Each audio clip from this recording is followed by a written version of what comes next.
السلام علیکم. اس سیشن میں ہم دو چیزوں کے بارے میں بات کریں گے. ایک تو سلیکٹڈ رسپانس فارمیٹ کی کچھ ایسی قسمیں جو زیادہ کامنلی استعمال نہیں ہوتی, اور دوسرے constructed response format. First of all we'll talk about three types of test formats which are not commonly used, but they are a part of the selected response format. First one of them is the category format. Category formats لکٹ scale سے ملتی جلتی ایک چیز کو ہم کہہ سکتے ہیں جس میں زیادہ کیٹیگریز پائی جاتی ہیں بنسبت لکٹ اسکیل کے 5 کیٹیگریز کے, یا جیسے کہ ہم نے کہا تھا کہ 6 بھی ہم استعمال کر سکتے ہیں, لیکن کیٹیگری فارمیٹ میں ہم 10 تک کی کیٹیگریز استعمال کرتے ہیں, لیکن ہم چاہیں تو اس سے کم یا اس سے زیادہ بھی استعمال کر سکتے ہیں. کیٹیگری فارمیٹ عام طور پہ کسی کی پرفارمنس کو ریٹ کرنے کے لیے اور کیٹیگرائز کرنے کے لیے استعمال کیا جاتا ہے. مثال کے طور پہ اگر کسی کی اسپورٹس پرفارمنس کو آپ دیکھ رہے ہیں اور اگر آپ نے اس کو ریٹ کرنا ہو تو اس قسم کا فارمیٹ آپ استعمال کرتے ہیں.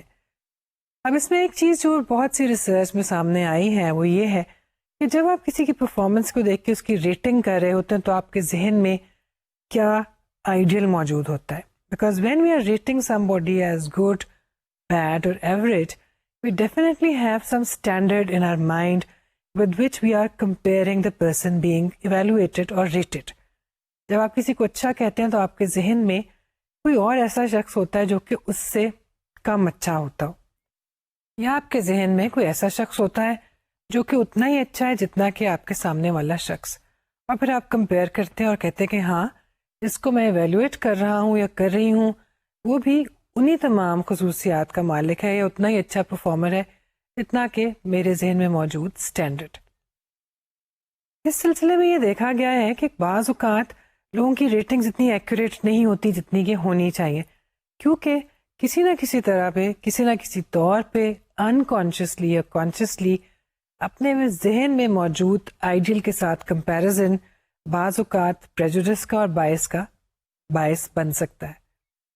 اس باعث کو ریموو کرنے کے لیے یا اس پریجوڈس کو ریموو کرنے کے لیے کچھ ریسرچز میں یہ دیکھا گیا کہ جب کسی کو ایویلیویشن کے لیے یا ریٹنگ کے لیے کہا گیا تو ان کو پہلے سے کچھ ایسی ویڈیوز دکھائی گئی جن میں اسی طرح کی پرفارمنس کرتے ہوئے لوگوں کو دکھایا گیا جن کی ریٹنگ انہوں نے کرنی تھی, اور ایویلیویٹرز کو یہ بتایا گیا کہ اگر ایک سرٹن طرح کی اس طرح کی پرفارمنس آپ کے سامنے آئے گی تو آپ اس کو یہ ریٹنگ دیں گے, کسی اور طرح کی آئے گی تو اس کو یہ ریٹنگ دیں گے.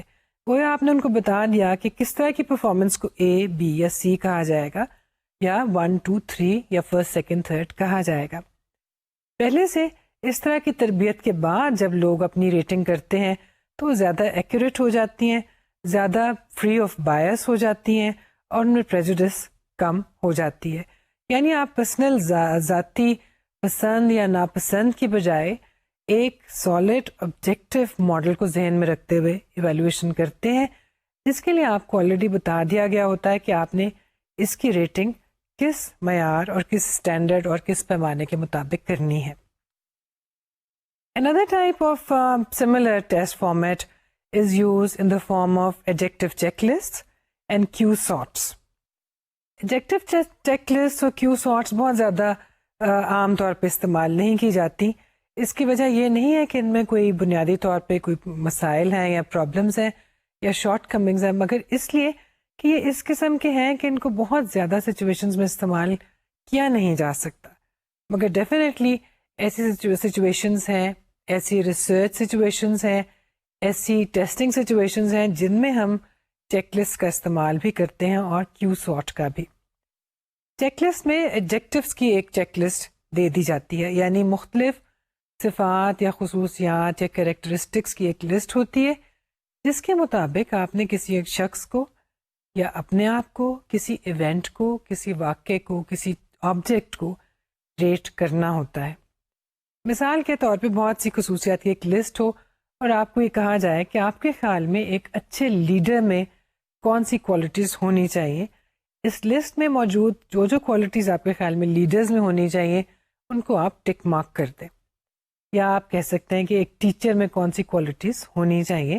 اس لسٹ میں موجود کوالٹیز میں سے یا صفات میں سے آپ بتائیے کہ ٹیچرز میں کون سی ہوں گی تو ان کو ہم ایک اچھا ٹیچر کہیں گے.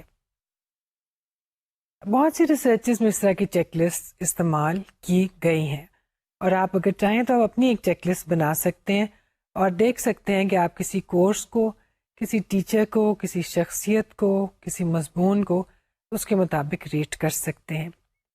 2SOT اسی سے ملتی جلتی ایک ایکٹیویٹی ہے، لیکن اس میں آپ لسٹ کو لے کے چیک نہیں کرتے، بلکہ آپ کے سامنے بہت سی کیریکٹرسٹکس یا صفات یا کوالٹیز جو ہیں وہ ایک مختلف فارم میں آپ کے سامنے مثال کے طور پہ کارڈز میں پیش کر دی جاتی ہیں، اور جس کو آپ سارٹ آؤٹ کر کے مختلف فائلز میں تقسیم کر دیتے ہیں، اور اینڈ میں دیکھا جاتا ہے کہ کون سی خصوصیت کتنی اہمیت کی حامل تھی.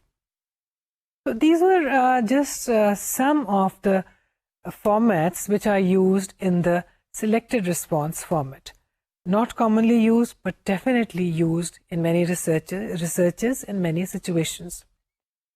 But the most important topic that we are going to talk about in this session is the response format in which the subject has to construct the answer, which is the constructed response format.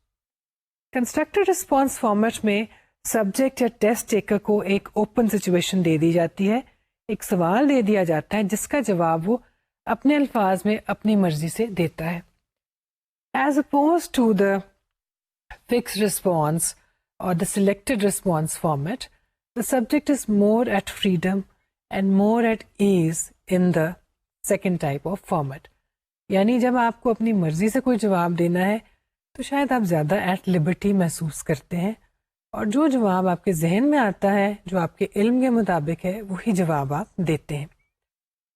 اس طرح کے response format میں guessing کے ذریعے یا by chance سوال کا جواب درست دینے کا امکان بہت کم ہے، کیونکہ آپ کے سامنے کوئی آلٹرنیٹ آپشنس نہیں ہیں جس میں سے آپ نے کوئی ایک رسپانس خام خواہ بغیر سوچے سمجھے مارک کر دیا اور اتفاق سے وہ درست ثابت ہو گیا. اس طرح کے ٹیسٹ میں ایک اوپن اسٹیٹمنٹ ہو سکتی ہے، ایک سوال ہو سکتا ہے، کچھ فریزز یا الفاظ ہو سکتے ہیں جس کے جواب میں آپ اپنا جواب دیں گے، کچھ الفاظ کی شکل میں، جملوں کی شکل میں یا ایک مضمون کی شکل میں. بنیادی طور پر اس رسپانس فارمیٹ کی 3 اقسام ہم استعمال کرتے ہیں: completion items, short answers and ایسے ٹائپ آنسرز. کمپلیشن آئٹمس میں جیسے کہ ان کے نام سے ظاہر ہے، ایک آئٹم پیش کیا جاتا ہے جس کو ٹیسٹ ٹیکر یا رسپونڈنٹ یا سبجیکٹ مکمل کرتا ہے. مثال کے طور پہ ورڈ ایسوسیشن ٹیسٹ اس کی ایک مثال ہے، یا RISP جس میں انکمپلیٹ سینٹینس بلینکس کو مکمل کیا جاتا ہے. اور اسی طرح کے آئٹمس جو ہیں آپ ٹیچر میڈ ٹیسٹ میں بھی دیکھتے ہیں، جن کو ہم فلنگ دا بلینکس بھی کہتے ہیں. ایک اسٹیٹمنٹ دے دی جاتی ہے یا ایک جملہ دے دیا جاتا ہے جس میں سے کچھ الفاظ مسنگ ہوتے ہیں، اور سبجیکٹ یا اسٹوڈنٹ یا رسپونڈنٹ ان کو فل کرتا ہے. یہ ایک آسان آئٹم ہے، اس کو حل کرنا بھی آسان ہے اور اس کی کنسٹرکشن بھی مشکل نہیں ہے. اور اگر ہم اوور آل کمپیئر کریں سلیکٹڈ رسپانس فارمیٹ کو اور کنسٹرکٹڈ رسپانس فارمیٹ کو، تو کنسٹرکٹڈ رسپانس فارمیٹ کے آئٹمس بنانا خاصا آسان ہے، کیونکہ اس میں بہت زیادہ رسپانس آپشنس کی طرف محنت نہیں کرنی پڑتی. اور دوسری یہ کہ اس طرح کے سوالات جو بنائے جاتے ہیں ان کی تعداد بھی فکس رسپانس جو آپشنس ہیں ان کے مقابلے میں بہت کم ہوتی ہے. Completion items should be clearly worded so that the correct answer is specified. Completion item گو کے بنانا آسان ہے، لیکن اتنا آسان بھی نہیں جتنا پہلی نظر میں ہمیں معلوم ہو سکتا ہے، کیونکہ کمپلیشن آئٹم جب تک اچھی طرح سے فریز نہیں کیا جائے گا، اس کو کلیئرلی ورڈ نہیں کیا جائے گا، تو اس کا جواب بھی ٹھیک طرح سے نہیں مل پائے گا. It has to be clear, it has to be straightforward, and it should not be vague. جو ہم جاننا چاہتے ہیں، جو ہم پوچھنا چاہتے ہیں، وہ کلیئرلی اس کے الفاظ میں موجود ہونا چاہیے، تاکہ جواب دینے والا جو شخص ہے وہ سمجھ سکے کہ اس بلینک میں یا اسٹیٹمنٹ کے جواب میں اس کو کیا کہنا ہے. ایسے ٹائپ آئٹمس اس سے تھوڑے سے مختلف ہیں. ایسے ٹائپ آئٹمس میں خاصا طویل جواب لکھا جاتا ہے.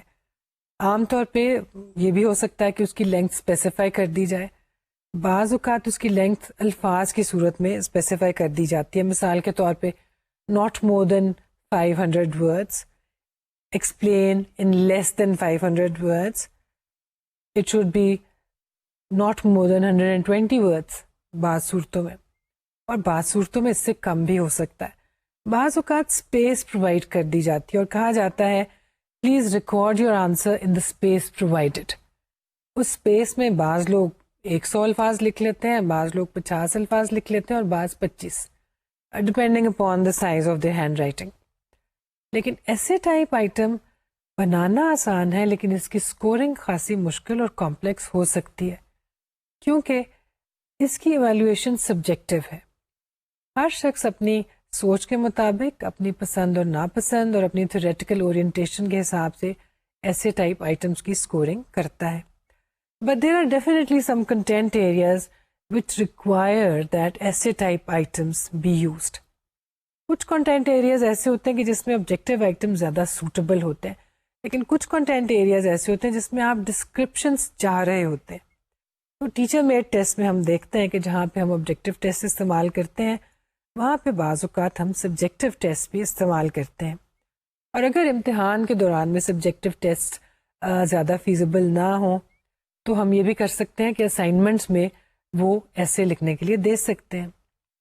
دوسری جانب ہم دیکھتے ہیں کہ سائیکولوجیکل ٹیسٹ میں مثال کے طور پہ ہم جب پرسنالٹی ٹیسٹ استعمال کرتے ہیں اور ٹی اے ٹی دیتے ہیں تو ٹی اے ٹی میں سبجیکٹ کو پوری آزادی ہوتی ہے کہ جو کہانی لکھنا چاہے, جو واقعات جیسے لکھنا چاہے, جتنے لکھنا چاہے وہ لکھ سکتا ہے. تو ہم یہ دیکھتے ہیں کہ کچھ سچویشنز ایسی ہیں کہ جس میں ایسے ٹائپ ہی ایک بہتر آپشن ثابت ہوتی ہے, گو کہ اس کو ایویلویشن کرنا اتنا آسان نہیں ہوتا. اور اسی طرح کے رسپانس آئٹمس کی تیسری قسم ہے شارٹ آنسرز.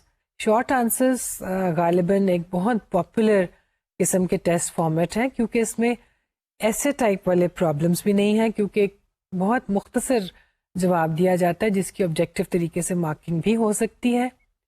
آپ زیادہ کنٹینٹ ایریا بھی کور کر سکتے ہیں, اور اس میں وہ مسائل بھی پیش نہیں آتے جو کہ ملٹیپل چوائس آئٹمس میں آ سکتے ہیں, یعنی محض اندازے سے کسی سوال کا جواب دینا, کیونکہ آپ بنائی ہوئی رسپانس آپشنز میں سے کسی کو منتخب نہیں کرتے بلکہ آپ خود سے اپنا جواب تخلیق کرتے ہیں. تو اس میں ایسے ٹائپ آئٹمس کے ایڈوانٹیجز بھی موجود ہیں, اور اس میں وہ مسائل بھی نہیں ہیں جو کہ ملٹیپل چوائس آئٹمس میں پائے جاتے ہیں. لیکن ایک چیز بہت واضح ہے, وہ یہ کہ چاہے ہم کمپلیشن ٹائپ آئٹمز استعمال کریں, ایسے ٹائپ آئٹمز استعمال کریں یا ہم شارٹ آنسرز استعمال کریں, they have to be very very carefully phrased, very very correctly and carefully worded. They should be straightforward, clear, not vague at all. There should be no ambiguity in the content of the question. جتنا clear question ہوگا اتنا ہی اس کا اچھا جواب حاصل کیا جا سکے گا. جس کا مطلب یہ ہوا کہ ہم یہ دیکھ سکتے ہیں کہ جہاں پہ سلیکٹڈ رسپانس فارمیٹ کے اپنے ایڈوانٹیجز ہیں اور اس کی شارٹ کمنگز بھی ہیں, اسی طرح سے کنسٹرکٹڈ رسپانس کی بھی اپنی شارٹ کمنگز ہیں اور ایڈوانٹیجز.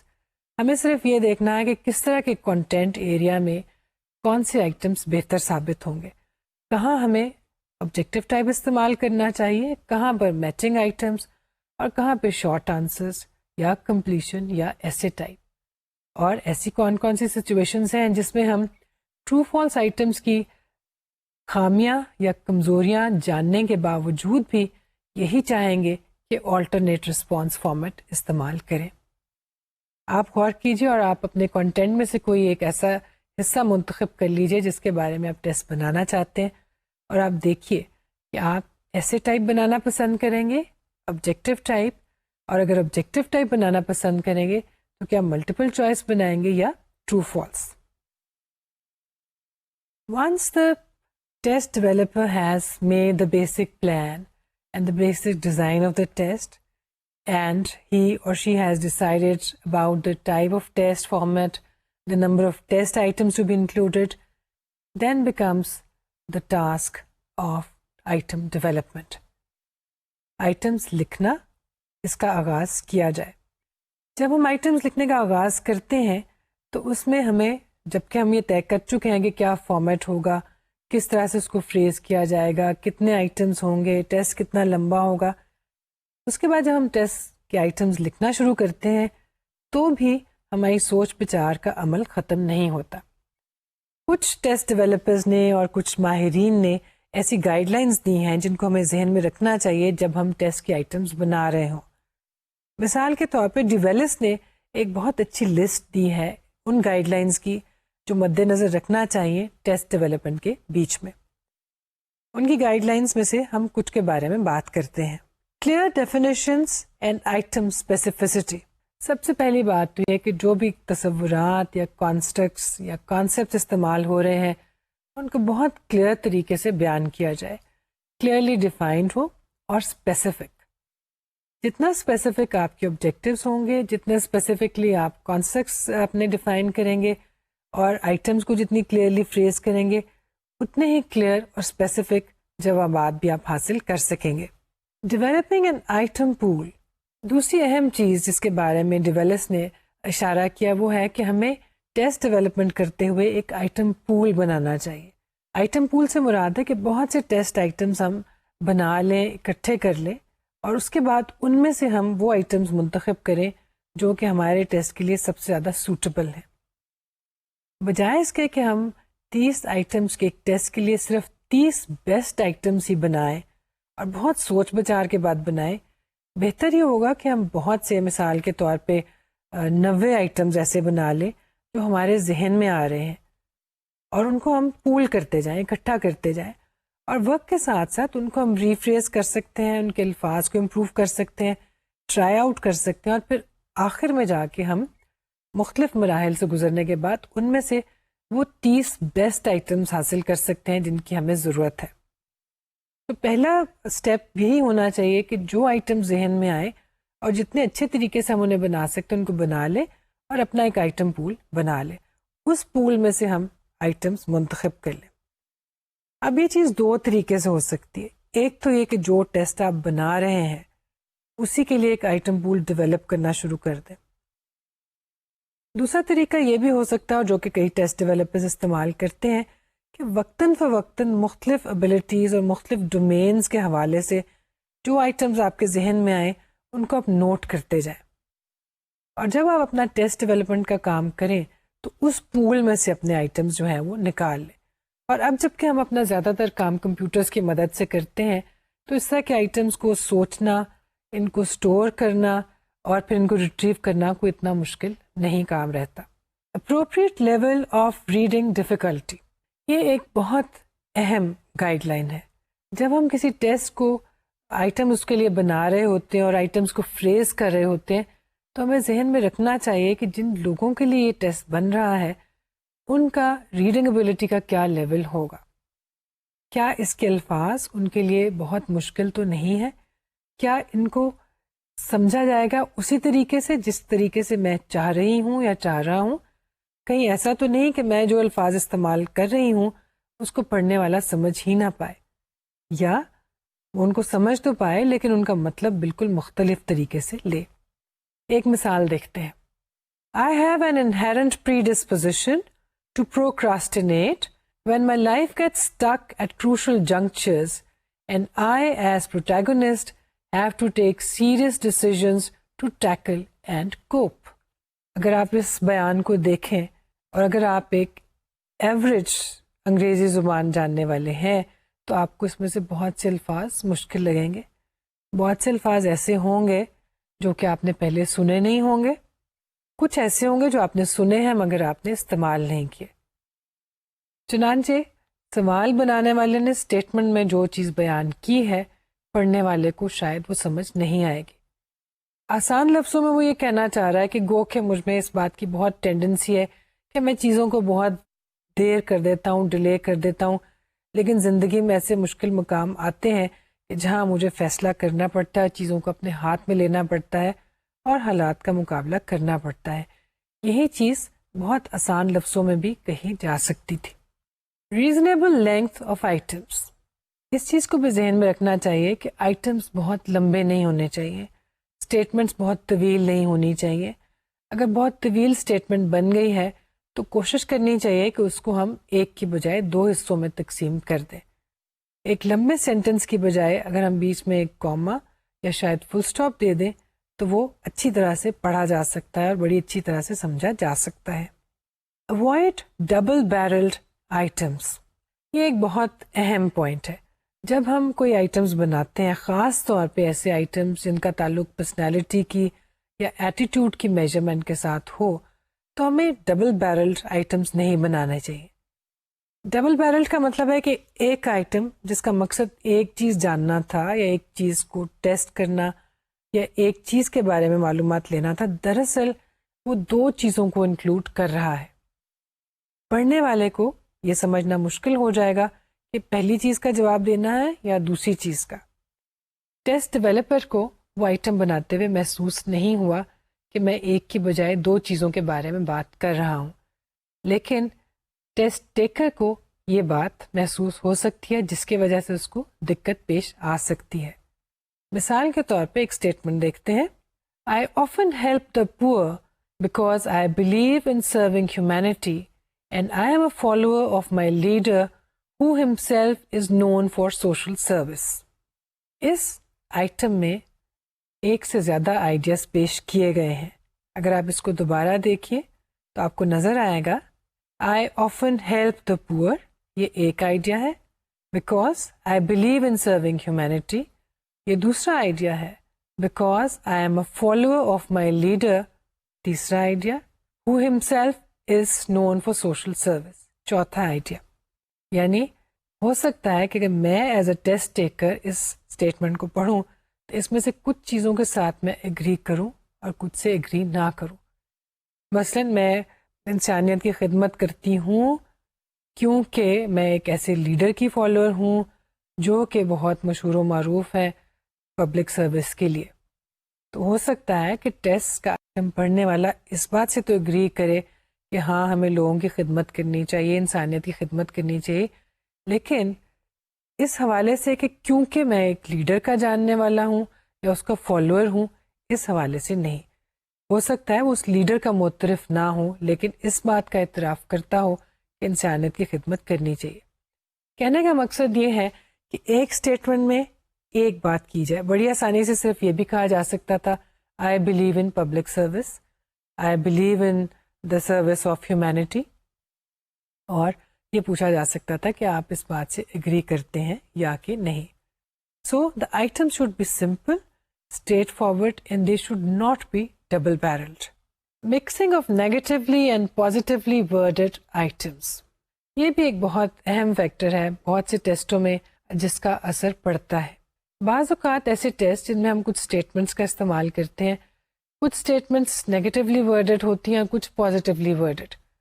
مثال کے طور پہ I hate liars، یہ ایک نیگیٹو اسٹیٹمنٹ ہے. دوسری جانب اگر آپ کہیں I like truth، تو یہ ایک پازیٹیو اسٹیٹمنٹ ہے. مجھے جھوٹ سے نفرت ہے، ایک نیگیٹو بات ہے. مجھے سچ پسند ہے، یہ ایک پازیٹیو بات ہے. بعض اوقات ایسا ہوتا ہے کہ ٹیسٹ کے تمام آئٹمس نیگیٹیولی ورڈڈ ہوتے ہیں یا پازیٹیولی ورڈڈ. اب لوگوں میں یہ دیکھا گیا ہے کہ جب وہ ٹیسٹ دیتے ہیں یہ ٹینڈنسی پائی جاتی ہے کہ وہ خواہ میں بغیر سوچے سمجھے ان میں ایک ایسا رسپانس سیٹ پیدا ہو جاتا ہے کہ وہ ہر ایک کو ایک ہی جواب دینا شروع کر دیتے ہیں. مثال کے طور پہ جیسے بھی ہم نے کہا کہ مجھے جھوٹ سے نفرت ہے، مجھے بے ایمانی سے نفرت ہے، مجھے عام اچھے نہیں لگتے. اب یہ تین مختلف چیزیں ہیں لیکن تینوں ہیں نیگیٹیولی ورڈڈ. تو ہو سکتا ہے کہ عام اچھے نہیں لگتے کا جواب تو اس نے پازیٹیو دینا ہو، لیکن کیونکہ تمام کی تمام اسٹیٹمنٹ شاید 20 یا 25 اسٹیٹمنٹس جو اس نے پڑھی ہیں وہ نیگیٹو تھیں، تو ایک رسپانس سیٹ پیدا ہو گیا کہ وہ ہر ایک کے ساتھ ایگری کرتا جاتا ہے.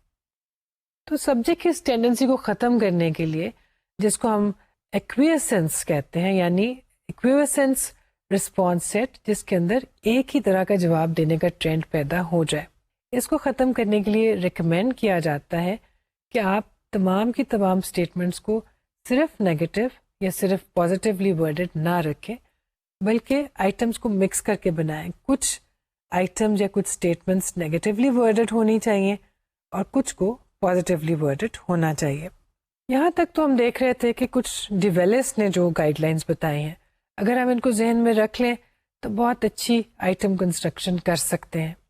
ہمارے آئٹمس کلیئر بھی ہوں گے، اسٹریٹ فارورڈ ہوں گے، کنفیوژن پیدا نہیں کریں گے.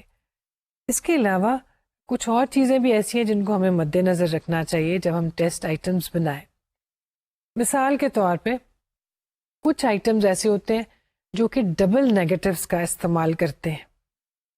بعض اوقات ٹیچر میں ٹیسٹ میں بھی ٹیچر جب اپنے ٹیسٹ آئٹمس بناتے ہیں تو ان کو یہ احساس نہیں رہتا کہ وہ ایک ہی اسٹیٹمنٹ میں 2 نیگیٹوز کا استعمال کر رہے ہیں.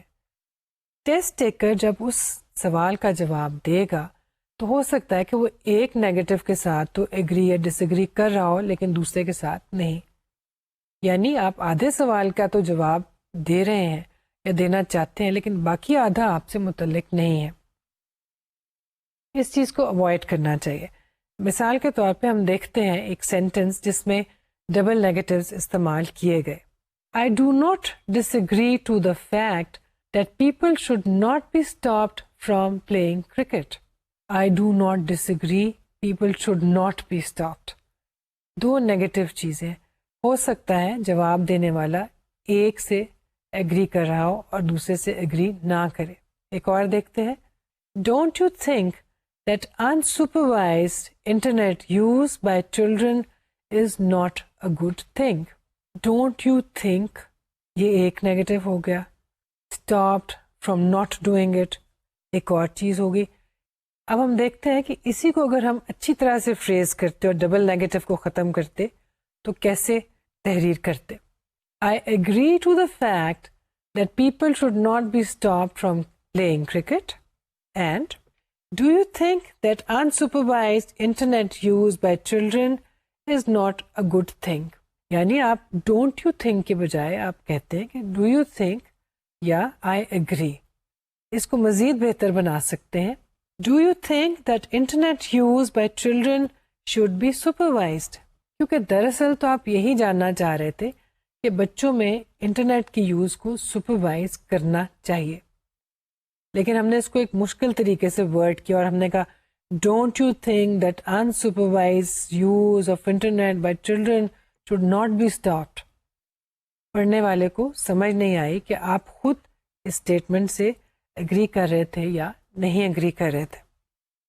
سو جہاں ہم نے کلیئرلی ورڈ کرنا ہے آئٹمس کو ڈبل بیرل نہیں بنانا آئٹم پول بنانا ہے وہیں ہمیں ڈبل نیگیٹوز کو بھی اوائڈ کرنا چاہیے. And there are 2 more things that should be kept in mind. One, the cultural background of the prospective users of the test. جو ایگزامنیز ہیں یا سبجیکٹس ہیں رسپونڈنٹس ہیں ان کا کلچرل بیک گراؤنڈ کیا ہے.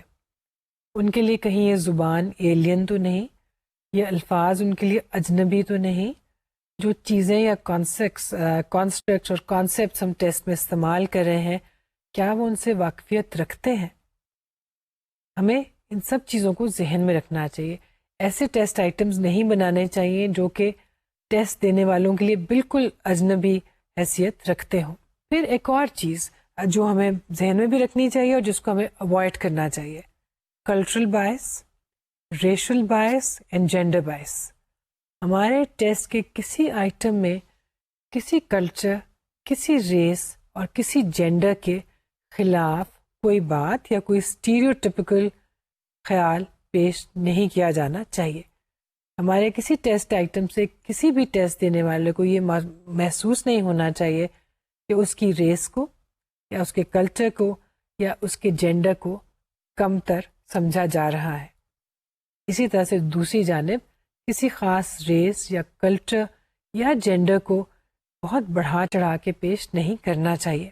اگر ہم ان چیزوں کا ذہن میں دھیان رکھیں گے تو ہمارے ٹیسٹ زیادہ اچھے بنیں گے، ان کے آئٹمس زیادہ افیکٹو ہوں گے اور ان سے ہمیں وہ تمام چیزیں حاصل ہو سکیں گی جو کہ ہم کسی ٹیسٹ کی مدد سے حاصل کرنا چاہتے ہیں. آپ ذرا سوچئے کہ اگر آپ ایک ٹیسٹ بنا رہے ہوں اور آپ اپنے پاکستانی کلچر میں اس کو استعمال کرنا چاہیں تو آپ کون کون سے کلچرل ویریبلس کو اپنے ذہن میں رکھیں گے اور کس طرح سے اس بات کا دھیان رکھیں گے کہ اس ٹیسٹ کے الفاظ، اس کی زبان اور اس کا طریقہ سب کے لیے جانا پہچانا ہو، ان کو وہ اجنبی نہ لگے اور کس طرح سے کسی بھی آئٹم کے ذریعے کسی کی دل آزاری نہ ہو. اس سیشن میں ہم بات کریں گے ٹیسٹ کی انیشل پلاننگ کی اور ڈیولپمنٹ کی. انیشل پلان کیسے بنایا جائے، اس کے لیے کیا تیاری کی جاتی ہے اور کس طرح سے اس پلان کو ساتھ لے کے ہم ٹیسٹ کنسٹرکشن کا آغاز کرتے ہیں. اب تک آپ ٹیسٹنگ کے بارے میں جتنا بھی جانتے ہوں گے، اس کے بعد یقیناً آپ کو یہ معلوم ہونا چاہیے کہ ٹیسٹ کنسٹرکشن اور ڈیولپمنٹ کے بنیادی سٹیپس کیا ہیں. ایک دفعہ ہم مختصراً ان تمام سٹیپس کا جائزہ لیتے ہیں. سب سے پہلے ڈٹرمننگ and formulating the objectives of the test, deciding the domain and content to be covered, decisions about the format of the test and the test items, developing and writing the items, developing much more items than required, trying out the initial version, analyzing the results of the tryout, reshaping the first version, another tryout if needed, and finally norm development if required. یعنی steps: شروع کی planning, شروع میں ایک test کا lay out بنانا، اس کے objectives کو مد نظر رکھتے ہوئے ساری اسکیم آف ورک تیار کرنا، اس کے مطابق یہ طے کرنا کہ ہمیں کس طرح کے آئٹمس چاہیے، کتنے آئٹمس چاہیے، کس لینتھ کا ٹیسٹ چاہیے، گروپ میں ایڈمنسٹر ہوگا یا انڈیویجولی ایڈمنسٹرڈ ہوگا، یہ ٹیسٹ پڑھے لکھے لوگوں کے لیے ہے یا ان پڑھ لوگوں کے لیے بھی استعمال ہو سکتا ہے. یہ تمام چیزیں ذہن میں رکھتے ہوئے ہم ٹیسٹ کے آئٹمس کو بنانا اور فارمیٹ کرنا شروع کرتے ہیں. ٹیسٹ کا آئٹمس کا ایک پول بناتے ہیں اور اس پول میں سے ہم کچھ آئٹمس منتخب کرتے ہیں اپنے فائنل ٹیسٹ کے لیے. آئٹم پول بنانے سے لے کر فائنل ٹیسٹ کی فارمولیشن تک ہم کچھ اسٹیپ سے گزرتے ہیں جو کہ بہت اہم مدارج ہیں. آپ بہت سے آئٹمس بناتے ہیں، اس کے بعد ان ٹیسٹ کو آئٹمس کو لے کے ہم ٹرائی آؤٹ کرتے ہیں یا پائلٹ اسٹڈی کرتے ہیں. اس ٹرائی آؤٹ کے بعد ہم جو اس کے نتائج سامنے آتے ہیں اس کا انالیسس کرتے ہیں. انالیسس کی بنیاد پہ ہم کچھ آئٹمس کو ریٹین کر لیتے ہیں اور کچھ کو ڈسکارڈ. چنانچہ ہم نے شروع میں اگر 100 آئٹمس کے ساتھ آغاز کیا تھا تو اینڈ میں شاید ہم صرف 30 آئٹمس اپنے اس ٹیسٹ میں استعمال کریں گے. یہاں تک تو یہ سٹیپس ہیں جو کہ ہر ٹیسٹ اور ہر قسم کے ٹیسٹ میں کامن ہے، چاہے آپ کا ٹیسٹ ایجوکیشنل پرپز کے لیے استعمال ہو رہا ہو، انٹیلیجنس کی میجرمنٹ کے لیے یا پرسنالٹی کی میجرمنٹ کے لیے.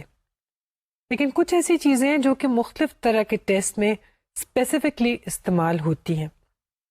کچھ چیزیں جو ہمیں ایجوکیشنل ٹیسٹنگ میں استعمال کرنی پڑتی ہیں وہ ہم پرسنالٹی میں استعمال نہیں کرتے، اور کچھ چیزیں جن کا ہم پرسنالٹی ٹیسٹنگ میں دھیان رکھتے ہیں وہ ایجوکیشنل ٹیسٹ میں ارریلیونٹ ہو جاتی ہیں.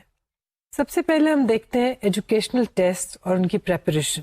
Educational test primarily when we are talking about these tests we are referring to educational achievement tests. Tests that measure and evaluate the achievement of students. And when we say achievement, we are referring to the learning that has taken place, the learning that was expected to have taken place. کوئی بھی course, کوئی بھی discipline, کوئی بھی subject پڑھانے کا مقصد یہ ہوتا ہے کہ پڑھنے والے اس کو سیکھ لیں گے، اس کے بارے میں جان لیں گے. اور ہم یہ جانتے ہیں کہ کسی کورس کو پڑھانے سے پہلے ہم کچھ آبجیکٹیوز اپنے ذہن میں بناتے ہیں، ان کو تحریر کر لیتے ہیں، اور یہ آبجیکٹیوز جو ہیں جو کہ انسٹرکشنل آبجیکٹیوز کہلاتے ہیں، یہ ڈیفائن کرتے ہیں کہ اس کورس کو کیسے پڑھایا جائے گا. کورس کے اختتام پر وہ کون سے بیہیورل چینجز آئیں گے اسٹوڈنٹس میں جن کو دیکھ کے ہم کہہ سکیں گے کہ یہ کورس انہوں نے سیکھ لیا ہے یا لرننگ ہو گئی ہے. انسٹرکشنل آبجیکٹیوز یوں ہی نہیں بنا لیے جاتے، بہت کیئرفلی ان کو فریز کرنا پڑتا ہے اور سوچنا پڑتا ہے. بہت سے ایجوکیشنسٹ نے اور سائیکالوجسٹ نے ایسے فارمل اور اسٹینڈرڈائز سسٹمز بنائے ہیں جن کے تحت ہمارے پاس ایجوکیشنل آبجیکٹیوز کی ایک لسٹ موجود ہے. اور زیادہ تر سچویشنز میں آپ کو شاید اپنے آبجیکٹیوز خود نہ بنانا پڑے، بلکہ آپ بنائے ہوئے آبجیکٹیوز کو استعمال کر سکتے ہیں. ان میں سے کچھ سسٹمز بہت زیادہ پاپولر ہیں، بہت زیادہ کامنلی استعمال ہوتے ہیں، کچھ نسبتاً کم استعمال ہونے والے ہیں، لیکن ان میں سے ہم کچھ کا ابھی جب ذکر کریں گے تو ہم دیکھیں گے کہ وہ کتنی تفصیل سے کسی بھی کورس کے آبجیکٹیوز کا ایک بیان پیش کرتے ہیں۔ ایجوکیشنل آبجیکٹیوز یا انسٹرکشنل آبجیکٹیوز کا جو سب سے مقبول سلسلہ یا سسٹم پیش کیا گیا وہ بلوم اور کراتھول کا سسٹم ہے، جس کو ہم ٹیکسانومی آف ایجوکیشنل آبجیکٹیوز کے نام سے جانتے ہیں۔ اس ٹیکسانومی میں ایجوکیشنل آبجیکٹیوز کی مختلف کیٹیگریز بیان کی گئی ہیں، اور اکثر ٹیچرز جو ہیں یا کورس ڈیولپرز جب کسی کریکولم کو یا سلیبس کو تیار کرتے ہیں تو وہ انہی آبجیکٹیوز کو مد نظر رکھتے ہوئے اس کو تیار کرتے ہیں۔ ہم دیکھتے ہیں کہ اس میں کون سی کیٹیگریز بیان کی گئی ہیں۔ Knowledge, comprehension, application, analysis, synthesis and evaluation. آپ نے غور کیا ہوگا کہ یہ کیٹیگریز جو آبجیکٹیوز کی ہیں ان میں بالکل مختلف طرح کی ابیلٹی کا ذکر ہے، یعنی لرننگ یہ بھی ہو سکتا ہے کہ صرف ایپلیکیشن بیسڈ ہو، نالج بیسڈ ہو، سنتھسس بیسڈ ہو، یا کسی اور طرح کی۔ ہر کورس کو یا ہر کورس کنٹینٹ کو پڑھانے کا مقصد ایک نہیں ہوتا۔ مثال کے طور پہ اگر آپ میتھمیٹکس بچوں کو پڑھاتے ہیں اور ان کو گنتی سکھا رہے ہیں اور بالکل چھوٹے بچے ہیں، تو آپ کا مقصد یہ ہے کہ کورس کے اختتام پر ان بچوں کو وہ گنتی زبانی یاد ہو جائے۔ لیکن اگر آپ کوئی اور کورس پڑھا رہے ہیں، مثال کے طور پہ انگلش لٹریچر، تو اس کا مقصد یہ نہیں ہے کہ کورس کے اختتام پہ اسٹوڈنٹ کو وہ تمام کنٹینٹ زبانی یاد ہو جائے۔ مقصد یہ ہے کہ کورس کے اختتام پر اس کو لٹریچر کی سمجھ آ جائے، ان کرداروں کی سمجھ آ جائے، اور ان حالات اور عوامل کی سمجھ آ جائے جس کے پس منظر میں وہ پورا ناول تخلیق کیا گیا۔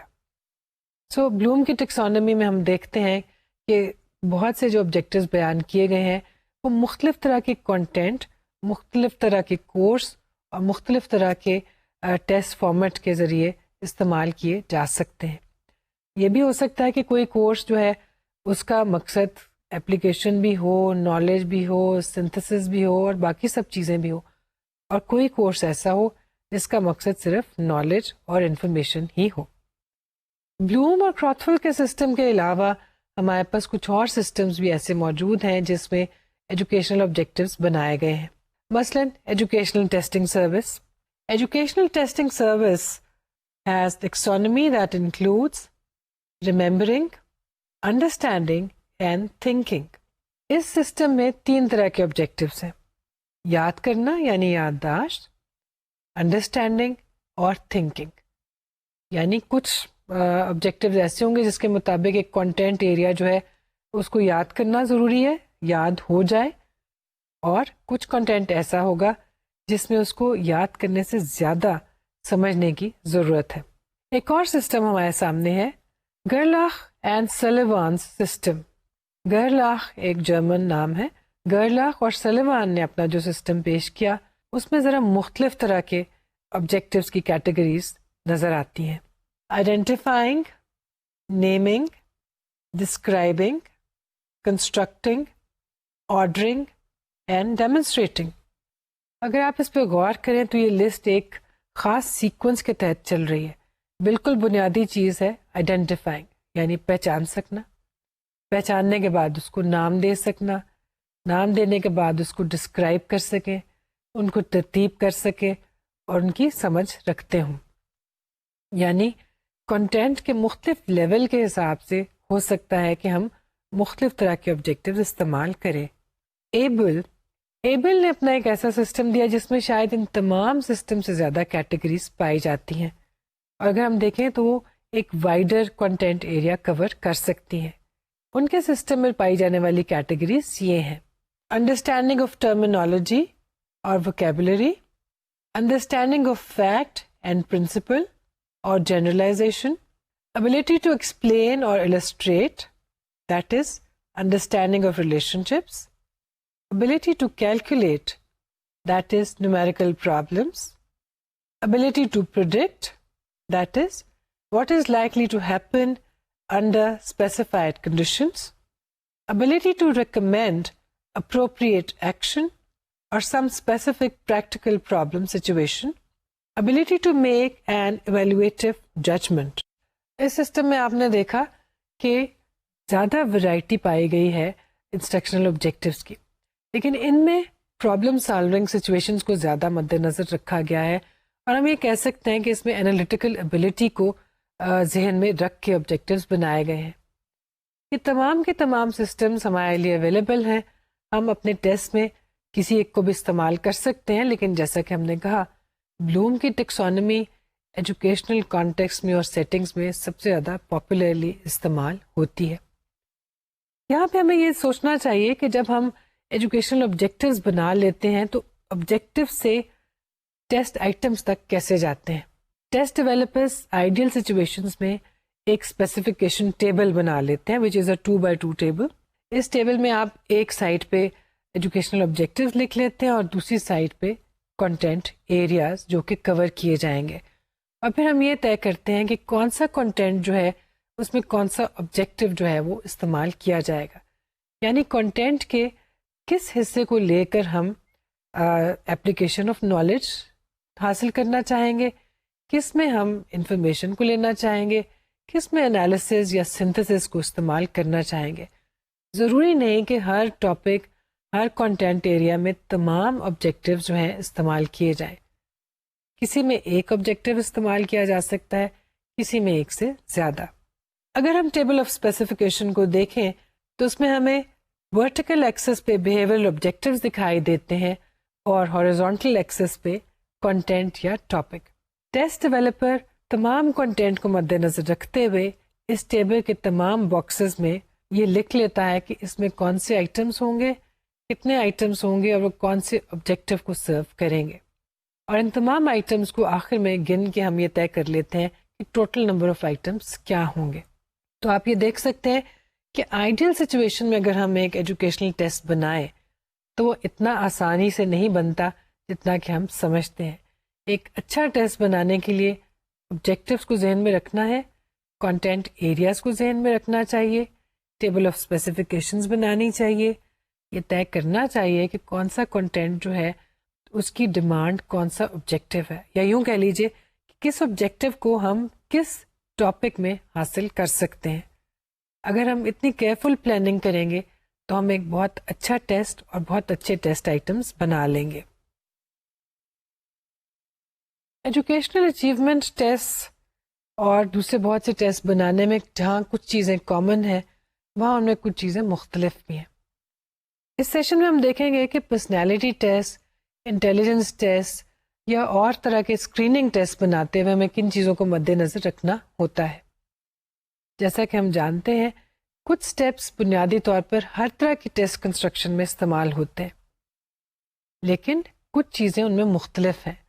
پرسنالٹی ٹیسٹ بناتے ہوئے ان چیزوں کو مد نظر نہیں رکھا جاتا جو کہ ایجوکیشنل اچیومنٹ ٹیسٹ میں بہت اہمیت رکھتی ہیں۔ پرسنالٹی ٹیسٹ ڈیولپمنٹ میں سب سے اہم چیز وہ تھیوریٹیکل اورینٹیشن ہے جس کے تحت ہم ٹیسٹ بنا رہے ہیں۔ ٹیسٹ ڈیولپر کیا سمجھتا ہے کہ پرسنالٹی کس چیز کا نام ہے، کن چیزوں پر مشتمل ہے، اور وہ کون سی ٹریٹس ہیں جو کسی شخص کی پرسنالٹی کو بناتی ہیں۔ انہی ٹریٹس کو میجر کرنے کے لیے آئٹمس بنائے جائیں گے۔ چنانچہ مختلف تھیوریٹیکل اورینٹیشن رکھنے والے ٹیسٹ ڈیولپرز مختلف طرح کے پرسنالٹی ٹیسٹ بناتے ہیں اور ان کے آئٹمس بھی ایک دوسرے سے مختلف ہوتے ہیں۔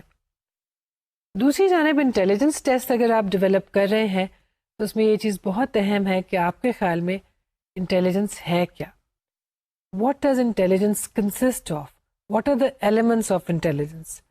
آپ کے خیال میں انٹیلیجنس وربل ایبلٹی کا نام ہے، محض میتھمیٹیکل ایبلٹی کا نام ہے، یا لاجک کا نام ہے، اور مے بی آپ کے خیال میں یہ ایک اوور آل گلوبل کانسٹرکٹ ہے۔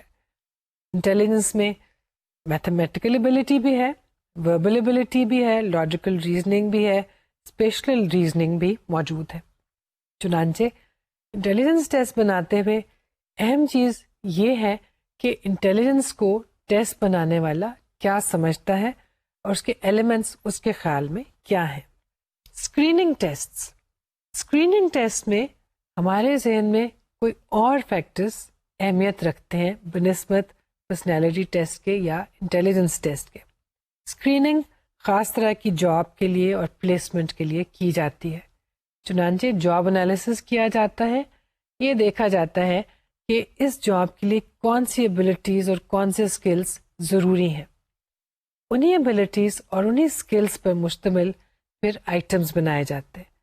چنانچہ اسکریننگ ٹیسٹ کے آئٹمس ان ایبلٹیز کو، ان ریکوائرمنٹس کو یا ان اسکلس کو میجر کرتے ہیں جس کے بغیر وہ جاب یا وہ پلیسمنٹ کی ہی نہیں جا سکتی. اس کا مطلب ہے کہ پرسنالٹی کے سکورز یا اکیڈیمک اچیومنٹ کے سکورز یا آئی کیو تو ایک جانب ہیں، لیکن اس جاب کی ریکوائرمنٹس اپنی جگہ پہ سب سے زیادہ اہمیت رکھتی ہیں. اس کا مطلب یہ ہوا کہ پرسنالٹی ٹیسٹ، انٹیلیجنس ٹیسٹ اور اسکریننگ ٹیسٹ میں ان کے اپنے آبجیکٹیوس ہیں، ان کی اپنی اورینٹیشن ہے، اور ٹیسٹ کیا میجر کرے گا، کیسے میجر کرے گا، یہ اس پہ ڈپینڈ کرے گا کہ ہم کس چیز کو یا کس کانسٹرکٹ کو اہم سمجھتے ہیں پرسنالٹی کے لیے، انٹیلیجنس کے لیے یا کسی خاص جاب کے لیے. یہاں پہ جب ہم یہ بات کر رہے ہیں کہ مختلف طرح کے ٹیسٹ ڈیولپ کرتے ہوئے انیشل پلاننگ میں اور پریپریشن میں ہمیں کن کن چیزوں کو مد نظر رکھنا پڑتا ہے یا رکھنا چاہیے، وہاں پہ کچھ چیزیں ایسی بھی ہیں جو ہمیں ہمیشہ ذہن میں رکھنی چاہیے اور انہیں یوز کرنا چاہیے ایز ورڈز آف کوشن. ہمیں ان چیزوں کے بارے میں احتیاط کرنی چاہیے اور ہمیں بڑے کیئرفلی یہ دھیان رکھنا چاہیے کہ ہمارے ٹیسٹ میں یا ہمارے آئٹمز میں یہ چیزیں مداخلت نہ کریں. Avoid jargon. سب سے پہلے جس چیز کا ہمیں دھیان رکھنا چاہیے، جارگن کا استعمال نہ کریں. کچھ لوگوں میں، کچھ ماہرین میں بھی یہ ٹینڈنسی ہوتی ہے کہ وہ بہت مشکل الفاظ کا استعمال کرتے ہیں، عام لوگوں کے ساتھ بھی ٹیکنیکل ٹرمینالوجی میں بات کرتے ہیں. سیدھی سمپل طریقے سے کی جانے والی بات کو مختلف طریقے سے مختلف مشکل الفاظ کا استعمال کرتے ہوئے بیان کرتے ہیں. ٹیسٹ ڈیولپمنٹ میں ہمیں چاہیے کہ اس مشکل ٹرمینالوجی کو، ٹیکنیکل الفاظ کو یا جارگن کو استعمال نہ کریں. سیدھے سادے آسان الفاظ میں اپنا مقصد، اپنی اسٹیٹمنٹ یا اپنا سوال بیان کریں. The test should not be too long. دوسرا پوائنٹ آف کوشن یہ ہے کہ ٹیسٹ بہت طویل نہیں ہونا چاہیے. ٹیسٹ اتنا ہی لمبا ہونا چاہیے کہ جس میں ٹیسٹ دینے والے بوریت کا شکار نہ ہو، تھکاوٹ کا شکار نہ ہو، اور ایسا نہ ہو کہ فٹیگ کی وجہ سے ان کی پرفارمنس خراب ہو جائے. It should not be too easy and it should not be too difficult. Test کو نہ تو اتنا آسان ہونا چاہیے کہ ہر شخص اس کو کر لے، اور نہ ہی اتنا مشکل کہ کوئی بھی اس کو نہ کر پائے. ٹیسٹ ایسا ہی ہونا چاہیے کہ جاننے والے اس کو مکمل کر لیں اور اچھی طرح سے کر لیں، اور جو نہیں جانتے وہ مکمل نہ کر سکیں یا اس کو اتنا اچھا نہ کر سکیں جتنا کہ جاننے والے کر سکتے ہیں. Cultural biases and stereotypical ideas should be avoided. Test میں کسی قسم کی کلچرل بائس، پریجوڈس، ثقافتی یا سماجی تعصب استعمال نہیں ہونا چاہیے. اسٹیریوٹیپیکل روایتی قسم کے تصورات جس میں کسی ایک خاص جینڈر کو یا کسی خاص کلچر کو کمتر خیال کیا جاتا ہو، ان کو بالکل استعمال نہیں کرنا چاہیے. And finally cultural differences should be kept in mind. ہمیں جاننا چاہیے کہ مختلف لوگ مختلف کلچر سے تعلق رکھتے ہیں، ان کے مختلف بیک گراؤنڈ ہوتی ہے، اور ٹیسٹ میں بھی وہ اسی کے حساب سے پرفارم کر سکتے ہیں یا کریں گے. بہت سے سائیکالوجسٹ نے اس کے بارے میں لکھا، اس کے بارے میں تنقید بھی کی گئی، اور بہت سے لوگ یہ جانتے ہیں اور کہہ چکے ہیں کہ انٹیلیجنس ٹیسٹ یا پرسنالٹی ٹیسٹ کلچرلی بائس ہوتے ہیں. جن کلچرز میں یہ بنائے گئے ان کے لیے یہ زیادہ اپروپریٹ ہیں، زیادہ معنی رکھتے ہیں، اور جن کلچرز میں ان کا کوئی تعلق نہیں ہے، بالکل مختلف کلچرل بیک گراؤنڈ ہے، وہاں پہ لوگ جب ان کو استعمال کرتے ہیں تو ان کے ساتھ زیادتی ہو جاتی ہے. اس کے ریئیکشن میں کچھ سائیکالوجسٹ نے کلچر فیئر ٹیسٹ یا کلچر فری ٹیسٹ بھی بنائے. ایسے ٹیسٹ جو وربل ایبلٹی کی بجائے پرفارمنس پر مشتمل تھے، ڈرائنگز پر یا تصاویر پر مشتمل تھے، اور جس میں سبجیکٹ کو کچھ لکھنا یا پڑھنا نہیں پڑتا تھا. لیکن یہ بھی دیکھا گیا ہے کہ بہت سے ایسے ٹیسٹ بھی در حقیقت کلچر فیئر نہیں ہوتے. So we should remember that a culture pre-test may not be 100% culture fair or culture free. کچھ نہ کچھ کلچرل باعث اس ٹیسٹ ڈیولپر کی جانب سے آ سکتی ہے جو کہ ایک بالکل مختلف کلچر سے ہے اور ٹیسٹ ایسے لوگوں کو دے رہا ہے جن کا تعلق بالکل کسی اور مختلف کلچر سے ہے. کہنے کا مقصد یہی ہے کہ جب ہم ٹیسٹ بنا رہے ہوں تو ہم یہ تمام چیزیں ذہن میں رکھیں, کوشش کریں کہ کم سے کم ان چیزوں کا, ان بائسز کا, ان پریجوڈسز کا اثر ہمارے ٹیسٹ پر ہو. 100% پاک, نیٹ اور کلیئر ٹیسٹ بنانا شاید مشکل ہو, لیکن ہم کوشش کر سکتے ہیں کہ ہمارا ٹیسٹ زیادہ سے زیادہ آبجیکٹو ہو, زیادہ سے زیادہ کلیئر ہو, زیادہ سے زیادہ تعصب سے پاک ہو اور زیادہ سے زیادہ کلچر فری ہو. آئندہ بھی ہم اسی قسم کے موضوعات پہ بات کرتے رہیں گے. تب تک کے لیے اپنا خیال رکھیے. اللہ حافظ.